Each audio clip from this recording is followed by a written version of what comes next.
Je suis Alice Fauconnet, la cofondatrice de New Roots et la directrice marketing.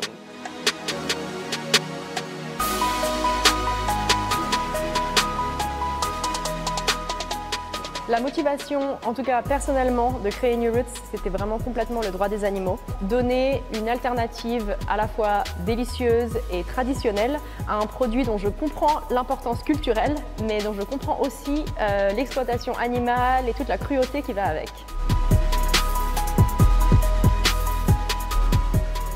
New Roots a vraiment commencé comme un projet entièrement personnel. Freddy et moi étions devenus véganes 2 années avant pour le droit des animaux. Et étant française et lui suisse, le fromage nous manquait beaucoup. De fil en aiguille, nos amis ont commencé à goûter nos créations et nous ont dit « c'est vraiment bon, vous avez un produit ». Et on s'est fait convaincre en fait de commencer à les vendre sur le marché bio de Thun. Et en fait là, ça a fait un effet boule de neige. Il y a des magasins qui ont commencé à passer commande. Donc au début, c'était des magasins bio indépendants, des petits magasins. 3 ans après ça, on a commencé à vendre nos produits à Coop. Et donc ça nous a forcé à déménager dans un vrai grand local professionnel. Et il y a 2 ans, on a déménagé dans nos locaux actuels, dans lesquels se trouve maintenant un laboratoire recherche et développement, tous nos bureaux, ainsi qu'un très gros site de production, de fermentation et d'affinage.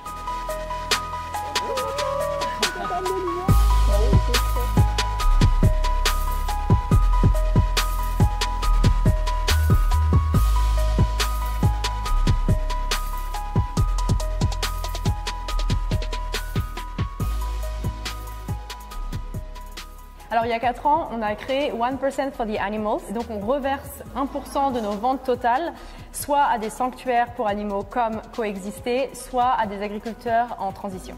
La motivation primaire depuis le début avec New Roots, c'est vraiment le droit des animaux.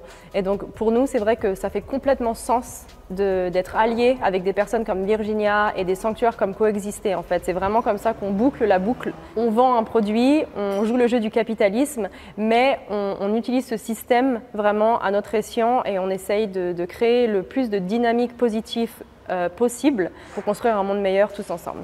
Et il est vrai qu'au sanctuaire Coexister, en fait, on accueille directement des animaux qui ont échappé à l'industrie laitière notamment, ce qui fait totalement sens parce que évidemment il y a une fausse croyance autour de l'industrie laitière en Suisse qui est connotée comme étant particulièrement louable. Et en fait, il y a des chèvres, des vaches, des moutons qui sont issus de cette exploitation-là et qui ont énormément souffert dans leur vie. Et au moment où ils arrivent au sanctuaire, ils découvrent ce que c'est que d'avoir une vie digne et libre.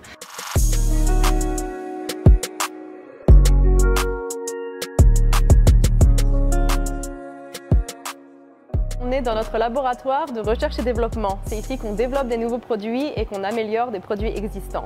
Notre focus actuel, c'est de travailler le plus possible avec des ingrédients locaux suisses, donc toujours bio évidemment. Et ça fait partie du projet qu'on soutient, Transformation, qui aide les agriculteurs à passer de l'exploitation animale vers l'agriculture végétale et donc pour faire pousser des ingrédients pour nous.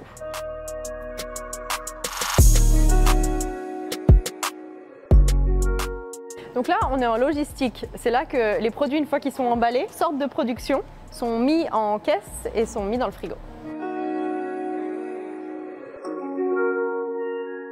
Derrière moi, c'est la production. C'est là que tous nos produits sont fabriqués.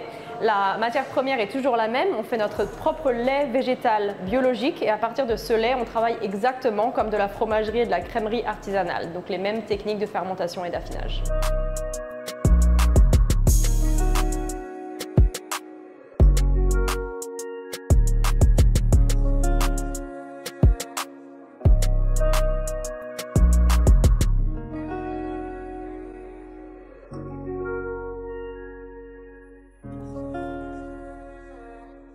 Ici, on a designé et mis en place notre propre système énergétique.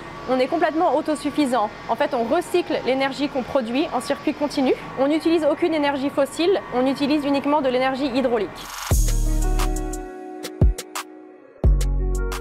Nos produits sont très bons. Je sais qu'on fait les choses correctement, mais j'aurais pas imaginé qu'on ait un tel succès. J'aurais pas imaginé qu'on soit autant acclamé, notamment au niveau des prix qu'on a gagnés et tout ça. Au niveau aussi de la reconnaissance sociale, le fait que New Roots soit connu, c'est quelque chose que j'ai toujours du mal en fait à comprendre. C'est-à-dire que quand je rencontre des gens et que je leur dis « Ah, j'ai une boîte de fromage vegan » et qu'on me dit New Roots, j'ai toujours du mal en fait à me rendre compte que c'est ma réalité. Je suis très fière de Freddy et moi et de là où on est arrivé, mais ça aurait été absolument impossible sans l'équipe qu'on a. Donc la première année déjà où on a décidé que New Roots deviendrait une entreprise, on a commencé à embaucher des gens. Et c'est vraiment ces gens qui nous portent vraiment jusqu'au jour d'aujourd'hui. Donc c'est-à-dire que je pense qu'on a eu une très bonne idée, je pense qu'on a mis beaucoup d'énergie positive dedans, mais je pense que sans s'être entouré de gens qui ont la même vision que nous, ça aurait été impossible d'arriver au point où on en est aujourd'hui.